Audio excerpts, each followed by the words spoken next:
Hi, good day. My name is Madonna Blanca Mumbai, married, 36 years of age, with one child, 18 years old. I work as a domestic helper in Kuwait at year 2012 to 2015 with 6 family members, with 4 kids, ages 3 years old, 3 to a newborn baby. I work cooking, cleaning, washing their clothes, and taking care of the kids.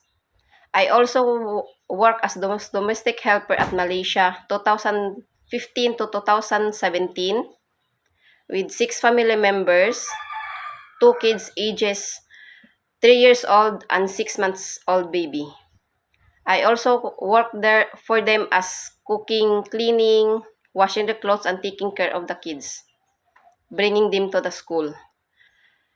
I also work in Kuwait, in Saudi Arabia, year 2018 to 2025.